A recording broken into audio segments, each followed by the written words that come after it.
Bloomberg Audio Studios. Podcasts, radio, news. You're listening to the Bloomberg Balance of Power podcast. Catch us live weekdays at noon Eastern on Apple CarPlay and Android Auto with the Bloomberg Business app. Listen on demand wherever you get your podcasts or watch us live on YouTube.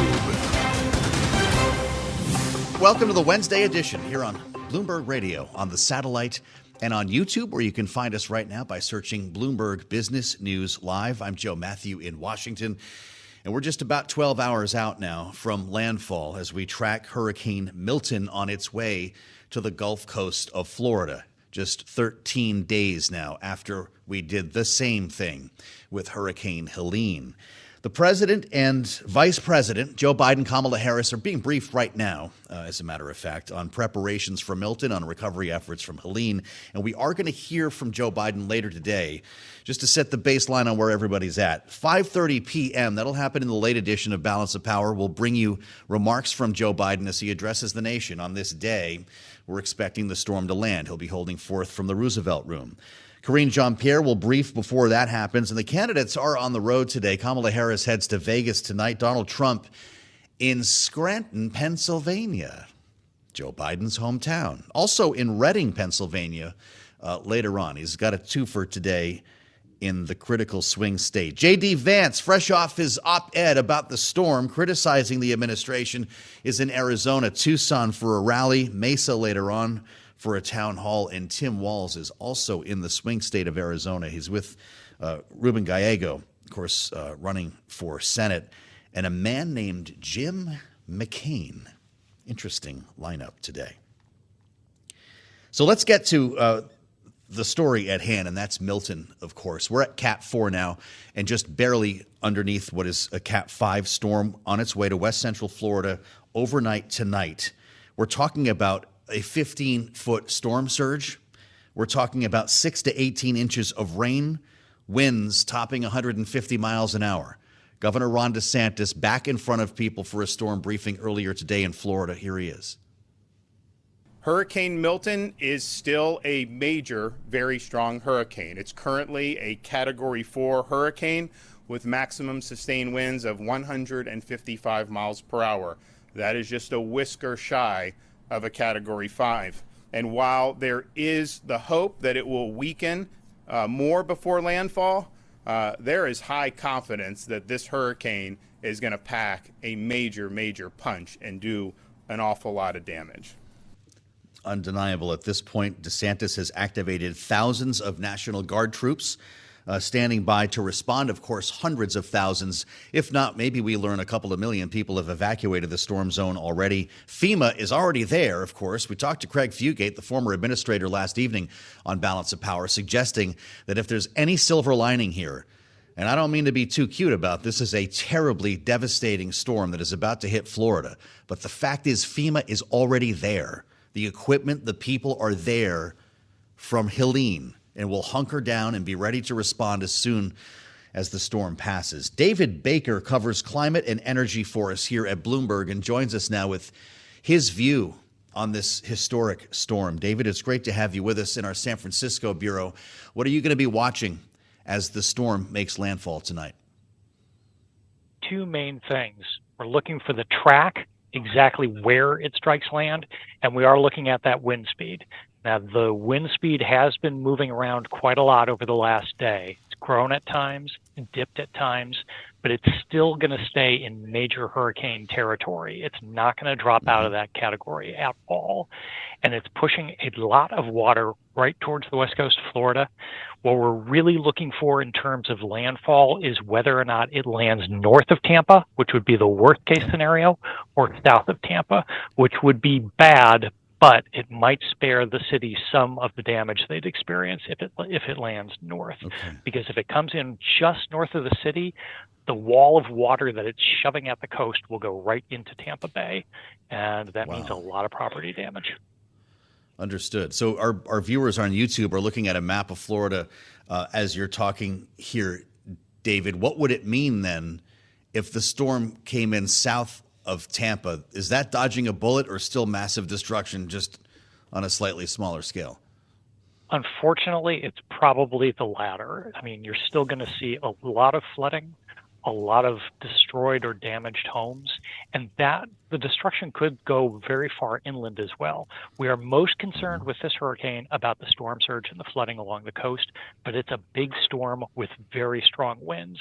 Winds strong enough to actually just knock down your house unless you've got something very strong in terms of your own home. So that's going to extend well into the state, not just along the coast. What are the chances of this strengthening back to Cat 5 since it's so close to that level, David? And what's going to happen after it makes landfall? These models show the storm crossing the center of Florida and touching the East Coast. What form or what strength would we be showing by then? So at the moment, it looks like the storm's top winds are going to weaken a bit before it strikes land, weaken a bit more than they are right now, from what they've done so far. We don't at the moment think it's going to land as a Cat 5. And in fact, there's a possibility it will be back down to a Category 3. But I mean, Category 3 is still considered a major hurricane. It's not a small storm. Right now, it's getting kind of beaten up by some wind shear in the upper atmosphere that's knocking down those top speeds a bit. But it is still a very powerful storm with a lot of water in front of it. It's expected to go across the peninsula and reemerge into the Atlantic. Now, how organized it will still be at that point is a big open question. If it's able to regather strength, we could be dealing with problems with this for a little while. I'm really glad you could join us, David. I'd love to check in with you tomorrow if you're still at the desk. David Baker, covering climate and energy for Bloomberg, and our storm expert today on Balance of Power. This is a scary moment. We'll be tracking, of course, the arrival of that storm and the response to it, knowing as well that there is, in some cases, an unfortunate political side to this, which we'll be talking about with our political panel a little bit later on this hour. Many thanks to David Baker. Producer James tells us, by the way, Tampa officials are holding an emergency management briefing right now as well, and we'll let you know if any additional news comes out of that with the closing window here, the closing window of opportunity for people to evacuate. You're listening to the Bloomberg Balance of Power podcast. Catch us live weekdays at noon Eastern on Apple CarPlay and Android Auto with the Bloomberg Business app. You can also listen live on Amazon Alexa from our flagship New York station. Just say, Alexa, play Bloomberg 1130.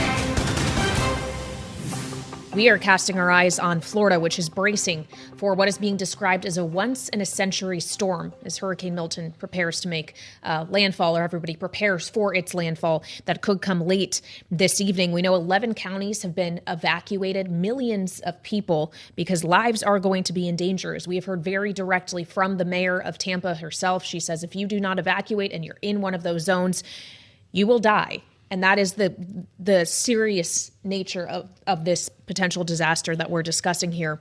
Joe, not just the wind, as this has now been downgraded again to a Category 4, still incredibly strong winds, not necessarily Category 5 level, but it's the water and the storm surge that could result from this. That's what we're hearing, and why many are hoping that this storm takes a path that goes south of Tampa Bay. Either way, it's going to be very difficult here with hundreds of thousands of people already evacuated.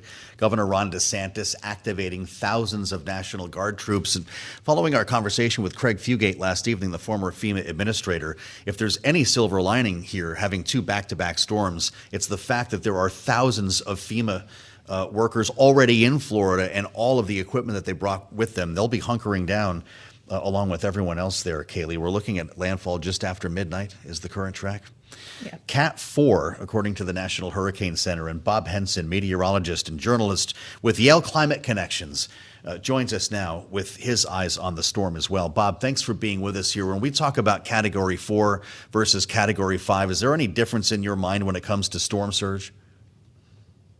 In this case, not really. You know, the storm surge is the cumulative surge produced over the time that the hurricane is approaching the coast. And so we've had a powerful hurricane in the Gulf of Mexico for more than 2 days now.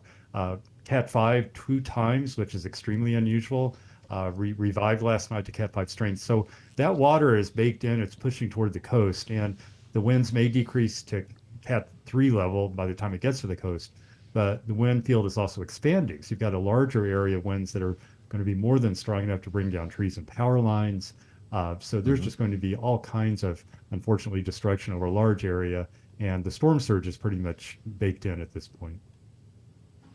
Well, and that's why in so many of these areas, people have been told to evacuate or risk their lives if they stay. Bob, can we talk about the speed of this storm as well? Because we have seen in hurricane seasons past that often it is if a storm sits over one area too long and is raining for longer, producing more water, that can cause a lot of the catastrophic damage as well. Is this going to hit hard and fast, or is this going to be sitting over the western coast for some time before it moves across the rest of the state? Well, the good news is it's a fast-moving storm. It's right now between 15 and 20 miles an hour. It will be reaching the coast sometime between 6 p.m. and midnight tonight, maybe around 9 or 10.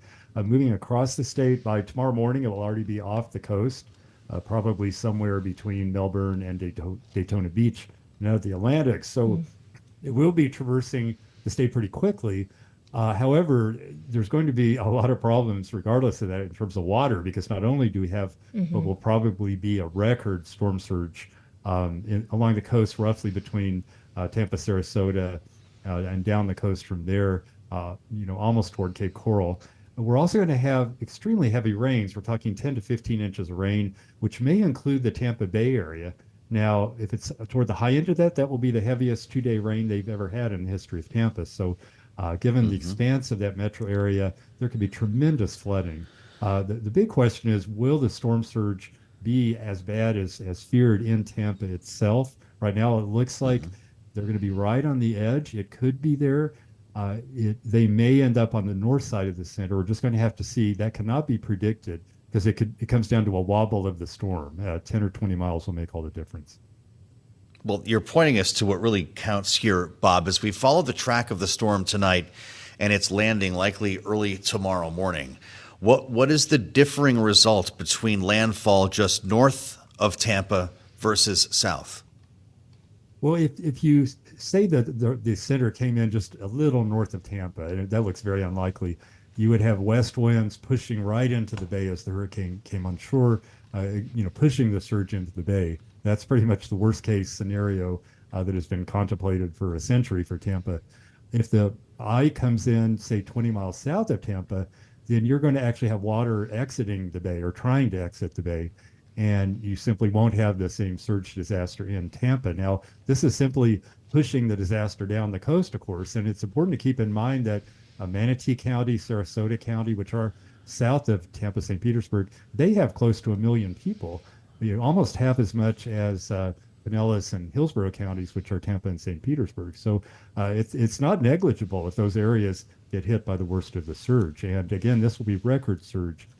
People living now have not seen the kind of surge that they will be getting just south of the center. Well, and as we consider that no living person will have experienced this, that we are describing this as a once in a century storm, it is worth pointing out what has changed in terms of the climate over the last century. We're talking about warmer waters in the Gulf, for example, that have allowed this storm to become what it is. How should we be considering the climate aspect of this, Bob, and how this potentially will inform what the storms of the future could look like? Well, here's one anecdote to consider. There have only been 3 hurricanes that have hit Cat 5, then weakened, then hit Cat 5 again in the Gulf of Mexico. The other 2 were Camille in 1969 and Allen in 1980. Now, both those occurred in August, right? Well, here we are almost to the middle of October, and we're getting this event happening again. So that tells you something about the waters being warm enough in October to sustain an event that previously had only occurred in August, right? The waters simply are warmer. This is about as straightforward as it gets. We are warming the oceans around the world, and that means you're going to have periods when you have record warm water for a given time of year, and that's exactly what we have right now in the Gulf. So that's not a complicated, concept. It's a basic heat engine. You warm up the oceans, and that provides fuel for hurricanes. So we can expect not every year we'll have a lot of hurricanes. The number of hurricanes may not actually increase. What we've been seeing so far is that the proportion of hurricanes that get to really intense strengths has been going up, and also the rapidity with which they strengthen. And we saw that manifested with Milton on Monday, where it cranked from a tropical storm to Category 5 in about 25 hours. Wow. National Hurricane Center, Bob, says Milton could also spawn tornadoes in the area. How likely is that? How much more damage would that cause? Well, it's already happening. We've had tornadoes near Fort Lauderdale just in the last several hours. So we're going to have a cluster of what are called supercell thunderstorms. So these are the ones that can produce the bona fide substantial tornadoes like EF2 or stronger. So we're not talking about water spouts that may move just on shore. These are, the real thing. And there could be dozens of them. Some hurricanes have spawned up more than 100 tornadoes. Now, we're not expecting that, but there could be quite a few. And this will mainly affect areas roughly in the vicinity of Lake Okeechobee, maybe down towards South Florida, basically south of the track of Milton. So what we're looking at is a corridor of extremely heavy rains north of the track of Milton, and then a corridor of very strong winds near and just south of the center and the storm surge, obviously. The wind corridor could go all the way across the state at a hurricane force. And south of that, the supercell thunderstorms and tornadoes, especially this afternoon and into tonight. It's just frightening to consider what Florida, the entire state, could experience over the next 24 to 48 hours, Bob. And as we consider what emergency personnel are going to have to respond to, including FEMA and the resources that will be required, obviously we're talking tens of billions of dollars, if not hundreds of billions of dollars of damages over the course of these two storms we've seen in the last 2 weeks. We heard from the Homeland Security Secretary Alejandro Mayorkas last week, who said, well, FEMA does have the means to immediately respond to these storms. They may not be able to make it all the way through hurricane season. And given what you just told us a moment ago, this notion that we're seeing storms this powerful in October when we used to see them historically more so in August, say, are we going to look at an extended hurricane season in the future? Because that has implications for the allotment of resources to potential emergency responses that could need to happen over a prolonged period of time. Yeah, this is very similar to what's been happening with wildfires. I live in Boulder, Colorado. We had a catastrophic wildfire here 3 years ago on December 30th. Nobody had seen anything, close to something that bad that late in the year. Destroyed 1,000 homes just a few miles from me, right? And this is Colorado, where we normally have at least a little snow on the ground at the end of December. So wildfire season has expanded. Hurricane season seems to be expanding a little bit. And in particular, there are years like this year where we are going into La Nina, which is a natural process. But when you combine that with record warm oceans, La Ninas allow the hurricane season to extend further into the fall and late fall. And I'm afraid this year that's exactly what we're seeing. There are already hints that we may have yet another system developing in the Western Caribbean about a week from now. So there's no sign that this really heavy backloaded season, as we call it, is going to be winding down in the immediate future. And we certainly have to be prepared from an emergency response standpoint for just protracted periods and multiple hits in short order, as we're seeing right now in Florida and across the Southeast.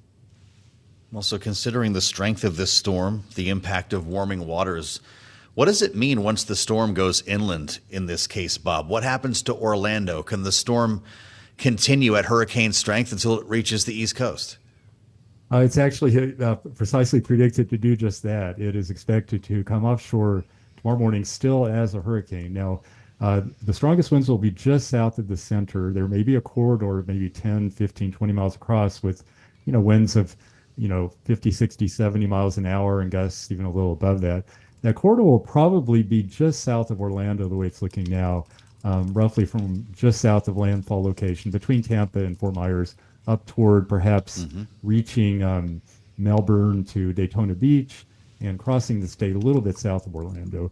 But Orlando is squarely in the crosshairs for extremely heavy rain.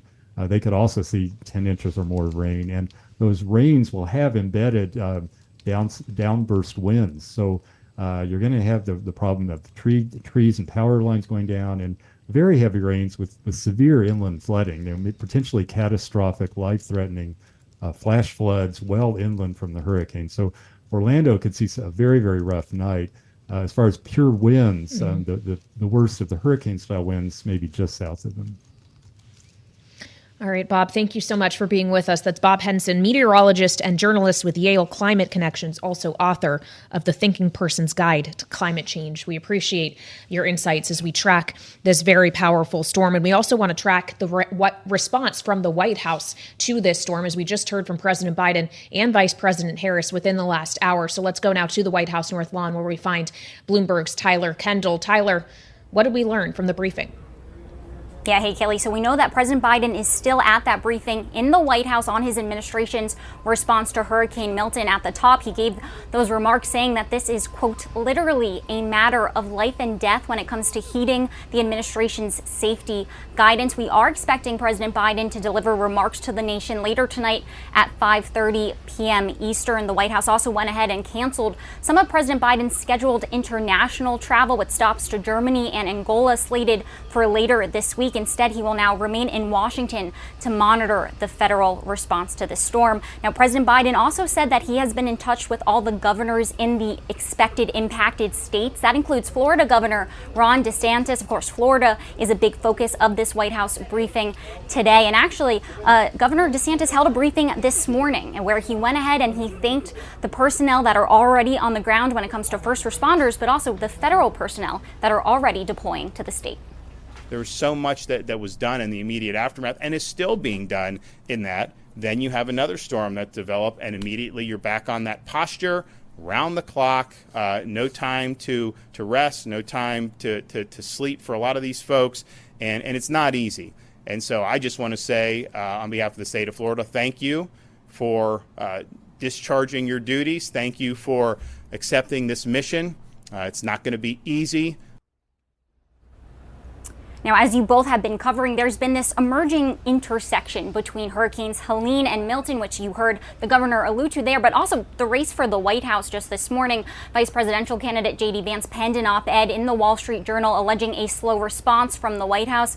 This comes on the heels of North Carolina Senator Ted Budd calling attention to a delay in 1,000 authorized troops getting to his state after the Pentagon had said that they would be deployed within 24 hours. But for their part, the White House has been defending its federal response. You heard President Biden earlier here calling misinformation incredibly dangerous. FEMA put out some new figures this morning on their response. They're saying that now federal assistance for survivors of Helene surpasses $286 million. There's also currently 7,000 federal personnel deployed across the country when it comes to these disaster zones. Bringing us the facts from the North Lawn of the White House, Tyler Kendall reporting for Bloomberg. Tyler, thank you so much. As we mentioned, Joe Biden will be speaking from the White House around 5:30 p.m. Eastern Time, and we'll bring you his remarks as we get a bit closer. We'll assemble our panel coming up next with Kailey, Leinz. I'm Joe Mathieu on the fastest show in politics. This is Bloomberg. You're listening to the Bloomberg Balance of Power podcast. Catch us live weekdays at noon Eastern on Apple CarPlay and Android Auto with the Bloomberg Business app. Listen on demand wherever you get your podcasts or watch us live on YouTube.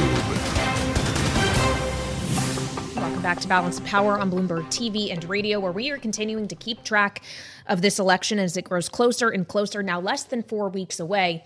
And with such a short time to go, another natural disaster potentially throwing a wrench, not just in people's lives who are affected, but in this campaign as well, as we have seen some politicization of the approaching Hurricane Milton, which is getting ready to slam into Florida's west coast. There's a lot of misinformation specifically circulating about these storms and the way in which the government is responding to them. This is something that was addressed by President Biden at the White House earlier today.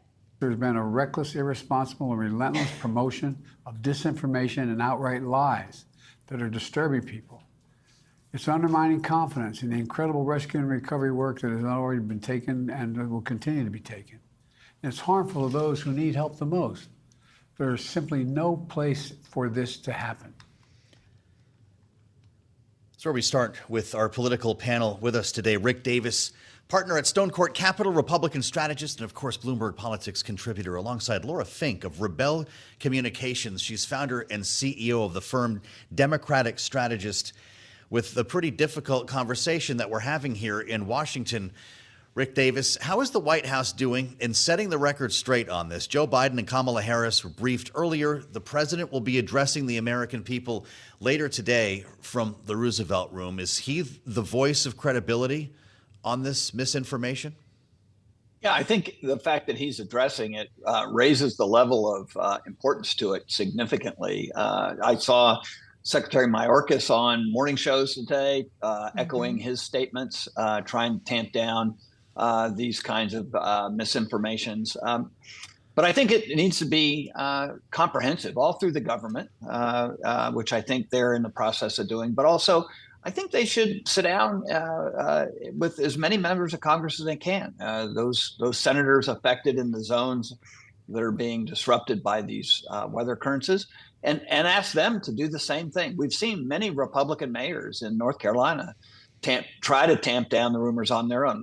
Maybe a concerted effort to put everybody together and uniformly dispel these things, because we're up against, we're not up against, they are up against people with a bigger megaphone, a presidential campaign of Donald Trump's, and a massive social media company like Elon Musk are the ones who are putting fuel to the fire of these rumors and falsehoods.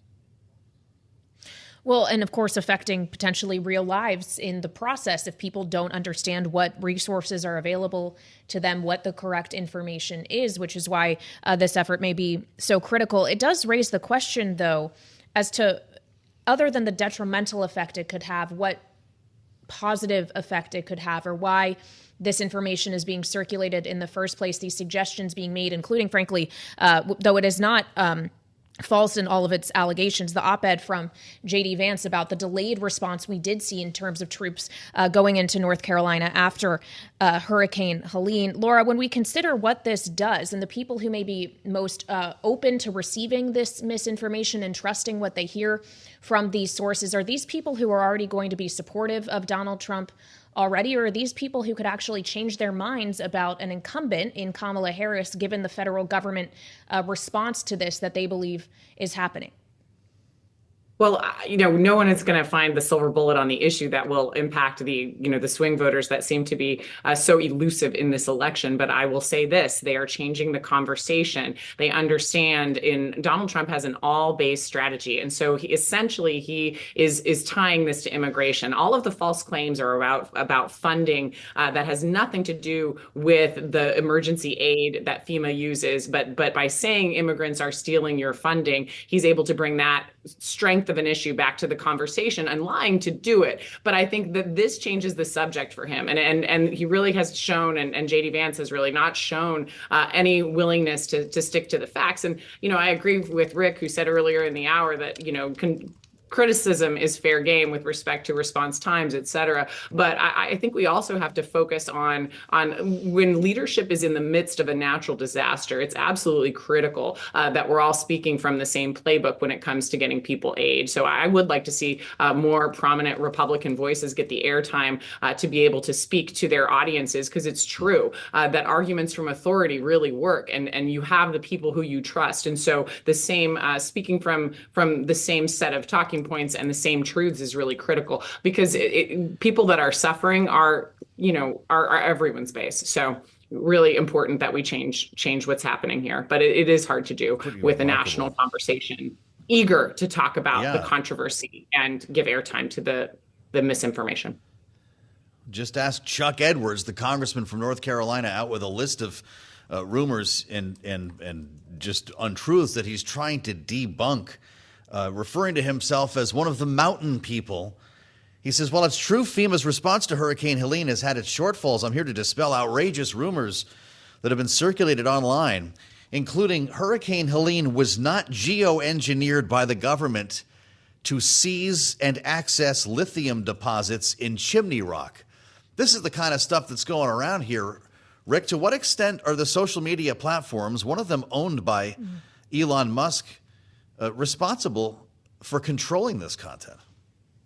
Yeah, I think that pox on everyone's house for giving air to this kind of information. I do think even normal media outlets who report things like Marjorie Taylor Greene's claims that, Democrats were able to engineer the storm. I mean, in order to only hit the Republican locations. I mean, all these things are just complete fabrications of the truth. And so at some point, I think, all of us have to get together, the media, elected officials, and others, and say, we're just going to stop giving air to this. Because every time we talk about it, we're actually, raising doubts in people's minds. Gee, well, I hadn't heard that rumor before. I wonder if there's any veracity to it. Can we believe Rick Davis and Joe Mathieu? I mean, I don't know. And so, I think there's got to be a more comprehensive strategy than just sort of wagging the finger at X or a couple of these other social media outlets and say, stop this. I mean, I think Congress owes it to the American people to hold hearings and start coming up with remedies to this, because otherwise misinformation is going to control the agenda every day. Well, it's a very fair point, Rick. Of course, we probably won't see Congress do anything like that until this election is already over, as they're not scheduled to come back until mid-November. Potentially still not even going to return to address any supplemental funding requests that may arise from these storms. But given that it is the election that is dictating a lot of this timeline, I do want to switch gears to the campaign, which is still underway, if not impacted by this. We just got some new reporting out of NBC, which cites two people familiar with the numbers and says Kamala Harris's presidential campaign operation has crossed the $1 billion fundraising threshold in September. It includes money raised by the campaign committee itself, campaign-affiliated joint fundraising committee that also collects for the DNC and state parties. If we look at just the financial figures, it raises the question of whether that momentum is sustaining for Kamala Harris, Laura, and frankly, what the incremental dollars still mean at this point when a lot of the ad buys are already in. And ad buys are one thing. I would say campaign infrastructure. I think what Kamala Harris has done well, and I think it's one of her strategic advantages over the Trump campaign, is she has field offices and she's hired staff and they have resources that they're able to build out. They're also able to work with community organizations and groups that could also be deployed, and be able to reach out to voters in a trusted way. So the early infrastructure has made this money much, much more effective. But you're right, there is a limit to the impact of money. You very well may lose if you don't have it and the delta is too big, but money is not a guarantor of a win. And we've seen that time and time again. So, but I think the money is one thing, but I think there's also momentum. We see, and don't trust all the polling, but in terms of direction, she's moving in the right direction. And her media appearances this week in a narrow casted way are really making the argument to the targeted groups that she needs to continue to persuade with messages that we now see are working in terms of getting voters on her side. Well, we can still have another debate here. I don't know if anybody thinks it's going to happen, but Rick, Fox News is raising its hand again. Fox News Media reporting it's made a final pitch to host a debate between Kamala Harris, former President Trump. Today, the executives from Fox sent letters to both campaigns. This would be October 24th or 27th. Brett Baer, Martha McCallum as moderators. Rick, is there any chance this happens if the money continues to be lopsided and the race stays as tight as it is? Yeah, I'm pretty sure that the Trump people do not want him on the stage with Kamala Harris. She completely schooled him in the last debate. And this puts him in an awkward spot because he can't complain about the network being against him. I don't think there's any scenario where people would think Fox isn't the easiest option that he could possibly have. And if I were the Harris campaign, I would immediately agree to this debate. There's nothing they can throw at her that is going to be any tougher than what previous moderators have done, or even, things like the 60 Minutes interview. So she's more practiced today than she was then. It really calls into question whether or not Donald Trump thinks he's winning or losing. If he's losing, he better get on that stage because otherwise he'll be criticized for having ducked. Rick, we have less than a minute left, but there's another debate that's happening today in a state you know well, Arizona. Carrie Lake and Ruben Gallego, the Senate candidates, are going to battle it out, apparently on the eve of Carrie Lake voting early, which is something she didn't like in past cycles. Is that going to move the needle at all, or do you see this one as already in the bag? Yeah, no, I think this is a pretty competitive race. Kari Lake is behind Ruben Gallego by every poll that's been taken in the last month. So I would suspect you will see a very unhinged Kari Lake trying to throw as much mud at the wall and see what sticks. And Ruben Gallego is no pushover. I mean, he's a attack politician who knows his way around a microphone. So I think that this would be actually pretty good entertainment if there weren't any playoff games going on tonight. All right, Rick Davis, partner at Stonecourt Capital, and Laura Fink, Rebel Communications founder and CEO. Thank you so much for being here with us on Balance of Power and pointing out in Arizona, it's not just debate day, it's also the start of early voting. A reminder, this election is already well underway. See, Kari Lake is going to be doing that herself, Indeed. I believe, tomorrow, casting the ballot. We'll be watching right here on Bloomberg. You're listening to the Bloomberg Balance of Power podcast. Catch us live weekdays at noon Eastern on Apple CarPlay and Android Auto with the Bloomberg Business app. You can also listen live on Amazon Alexa from our flagship New York station. Just say, Alexa, play Bloomberg 1130.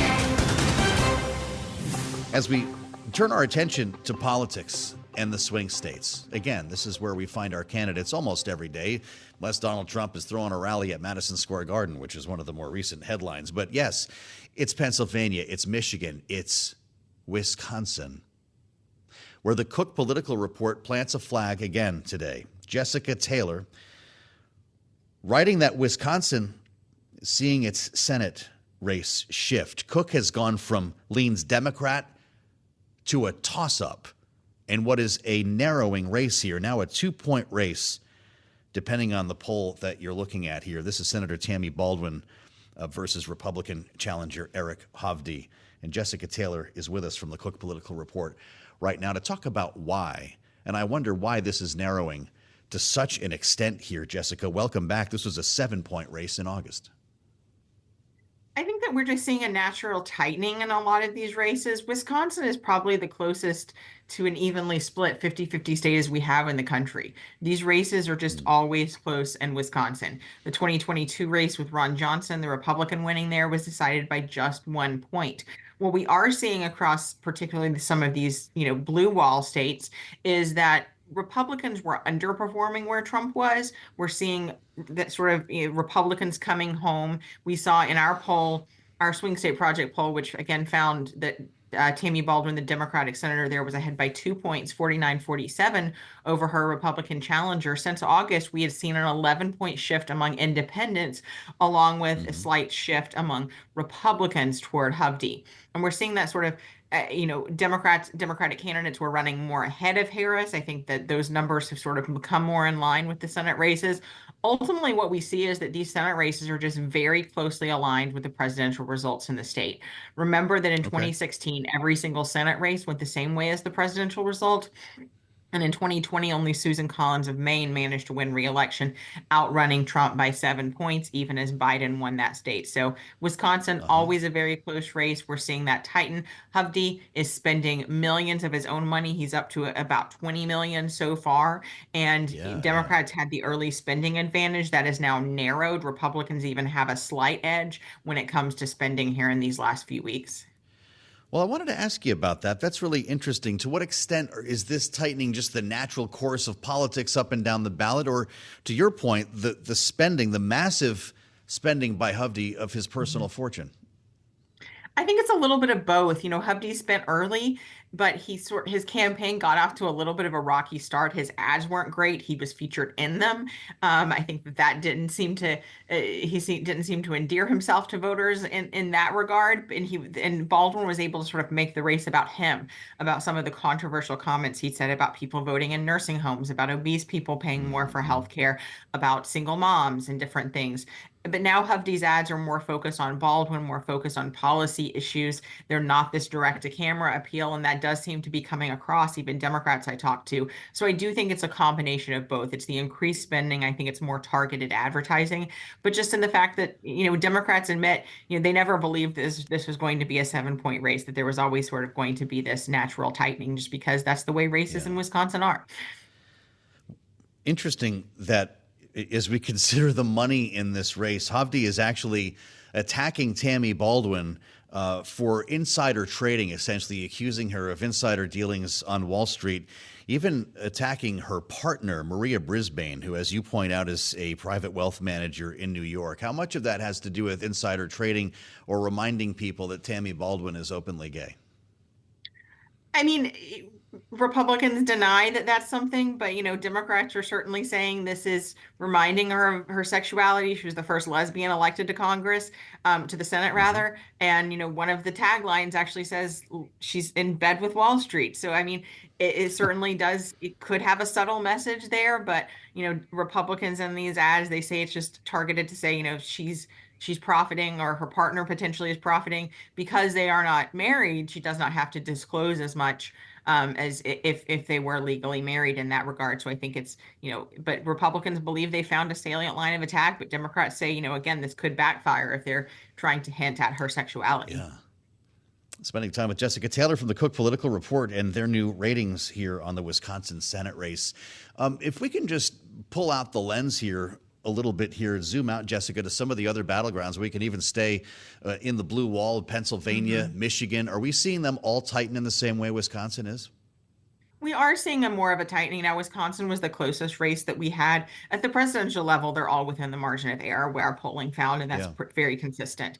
The Michigan race was a 4-point edge with the Democratic. Now, this is an open seat, so we're seeing a little bit more competitive there. That Alyssa Slotkin, her first time running statewide, she has far more money than her Republican opponent, former Congressman Mike Rogers there. But in both Wisconsin and in Michigan, we're seeing the Senate Leadership Fund, the main super PAC, backed by Senate Leader Mitch McConnell, pour millions of dollars into there. They've also upped their buy there in Pennsylvania. And this is a state, we rate Michigan still as a toss-up, but Pennsylvania is still in lean Democrat. But that one was a 7-point race in our poll. We have seen some internal GOP numbers that have that closer.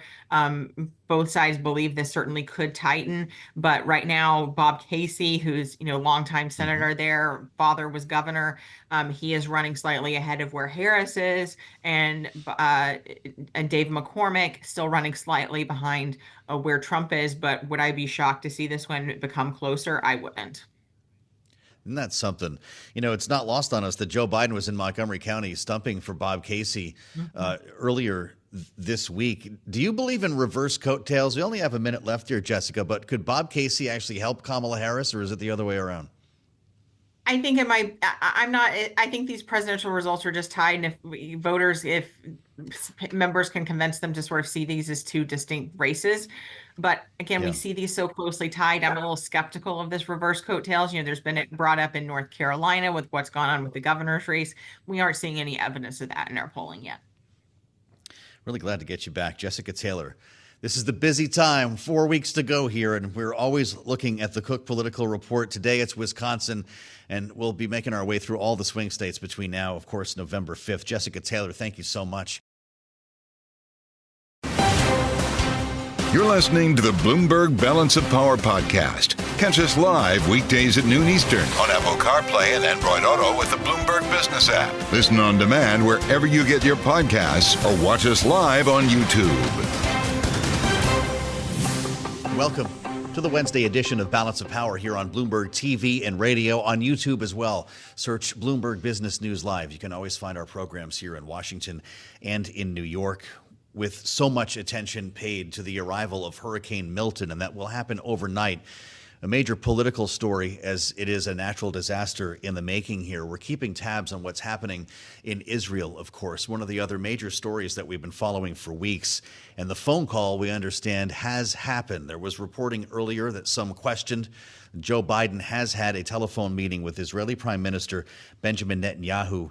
And Kailey, Leinz, it comes against the backdrop of the wait for a response, of course, by Israel to Iran. And Israel's defense minister, Yoav Gallant, today says an attack on Iran will be deadly, precise, and above all, surprising. Yeah, adding that they will not understand what happened and how it happened, but they will see the results. Wow. With a reminder that Gallant was supposed to be here in Washington today, specifically at the Pentagon, meeting with Defense Secretary Lloyd Austin, and that trip was canceled.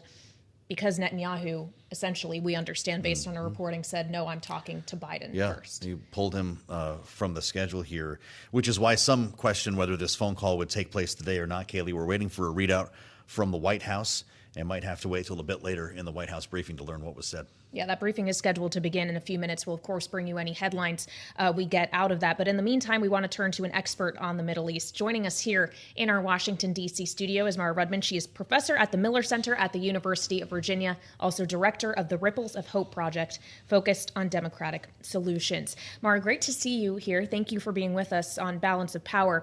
As we await the readout, I think we can still question what the tenor of this call was between Biden and Netanyahu, as we have seen borne out in recent months and in recent weeks. What the U.S. wants doesn't necessarily always matter to Israel. Do you think that will remain the case when Israel does have this surprising response that Gallant is alluding to? So I think that what the U.S. wants does matter to Israel. It may not be determinative. Okay. And so I would just caution with that. I think part of the Minister of Defense, Gallant, coming to Washington is a signal of the closeness of the relationship, the need to talk through, to take advice, or to hear advice and to hear counsel.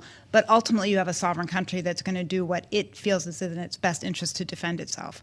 The relationship between President Biden and Prime Minister Netanyahu is a different type of sticking point challenge. And I think that was reflected in Gallant's visit being put on hold by the Prime Minister. Was his relationship maybe overstated at the beginning of this conflict with Benjamin Netanyahu? Joe Biden used to talk about the strategy would be to hug Benjamin Netanyahu and hold him closer, to steal a phrase. Bob Woodward's reporting paints a picture of screaming, shouting matches on the phone between these two leaders. What was their relationship before it began to deteriorate? So what I would say is, and I can't speak specifically to President Biden's relationship with Prime Minister Netanyahu, I have been in the position to observe other presidents in their back and forth with Prime Minister Netanyahu, given the long term he has had, and in and out of government. But I definitely observed moments of deep irritation, sometimes buried, sometimes not, between the presidents for whom I worked and Prime Minister Netanyahu. And I heard private comments made about the frustration, as well as sometimes some of that seeping out into their dialogues with one another. So aside from the veracity of Bob Woodward's reporting, which has not been verified, yes, I believe, it's not hard to understand that it's a contentious relationship. It's not the only relationship like that U.S. presidents have with foreign leaders at various points, and particularly ones where the countries have the closeness of relationship that the United States has with Israel. Well, and certainly the closeness of that relationship was on full display when the U.S. aided Israel in defending against the hundreds of missiles Iran sent toward Israel last week. So it's the response we're still waiting for from Israel to that. What is your expectation about what form it actually will take? How escalatory a move Israel would be realistically considering? Well, I listened closely to your description of what Defense Minister Gallant said, and he strikes me as having chosen his words with great care. And the equation in the region between what various countries, and Israel's not alone in this, see as necessary for deterrence, and yet so deterring your enemy, your adversary, and yet minimizing the degree of escalation of the conflict is a pretty precise calibration that can often go wrong. And I would expect that is part of the discussions the United States is having with Israel, and also Israeli internal discussions. Defense Minister Gallant has not had the easiest time interacting with Prime Minister Netanyahu, nor has the entire defense establishment in Israel. Well, Gallant went on to say that Israel saw that Iran's attack failed because they were not precise. Is it possible to impress your opponent without escalating in this case? I think it's a definition of what escalation means and in which ways. There are a number of different ways of going at Iran, and so that's a hard question to answer, and it may be in the eye of the beholder or the eye of the maybe why perpetrator. it hasn't happened yet? I think there are a number of reasons why it hasn't happened. It's a tough call to make. Sure. And a question of timing and wanting to catch by surprise when the entire world's attention is on as well. So I think there are any number of factors. I wouldn't read too much into the length of time it's taken. You just described all of this as being in the eye of the beholder. So it is also a question not just of how Israel is viewing the situation, but how Iran is likely to view these potentially different retaliatory actions and how Iran will respond. We frequently here at Bloomberg look at oil prices, look at the map of the Gulf and the amount of oil that is coming through the Strait of Hormuz, for example, each and every day, and question how realistically disruptive this could be to the global economy, depending on how Iran decides to make its next move. Would you expect that, especially this close to an American election, when authorities are telling us Iran is trying to be disruptive, how they would think about the potential economic impacts of their next move when it comes to global energy markets? So Iran has its own domestic challenges on the Sure. economy as well. So there are a number of different factors that play in, as do how regional actors are going to respond other than Israel. I took note of the fact that the Iranian foreign minister, I believe today, is in Saudi Arabia meeting with the crown prince. So there are a lot of discussions with a lot of actors, including folks who do not have good relationships with one another. The Saudis and the Iranians are a good example of that. And a huge international aspect. The reason they're able to talk to each other is because China brokered a surprise deal about a year ago between the Saudis and the Iranians. So there are so many different factors at play, and you really have to look at who benefits and who assumes the costs, and that's a global picture, not just a regional picture. Yoav Gallant said that they will not understand what happened and how it happened. Should we be thinking beyond a military response in this case? Could it be cyber? Could it be a diplomatic salvo that we didn't expect here that involves the U.S.? Maybe this is not simply a military response? I think it's fair to assume it would not be solely a military response. I think even now in the calibrations going in, you see certainly diplomacy hard at work. Yeah. And there are a number of economic tools or kinetic action that would affect the economy, as well as Israel's history on cyber actions within Iran. For them to not know how it happened suggests something other than a ballistic missile, doesn't it? It certainly raises questions, and I assume if he was making that statement publicly, he wanted people to be thinking along some of the lines that you're suggesting. Well, it also brings my mind to, say, pagers and walkie-talkies suddenly exploding in the hands of people in Lebanon, as we're still seeing that limited incursion into Lebanon underway. As we watch this relationship, there's still the battle being waged against Hezbollah as it continues to target Israel. And the pagers and walkie-talkies are a great example of, because it wasn't just people in Lebanon, it was Hamas people in Lebanon, Hamas fighters, people who were affiliated with the organization. Those were the people. Sorry. Yes, thank you. Hezbollah fighters. Those were the people who had those pagers and walkie-talkies. And so it's an interesting illustration because it does fit Gallant's language, right, of precise. They won't know. They won't know how it happened.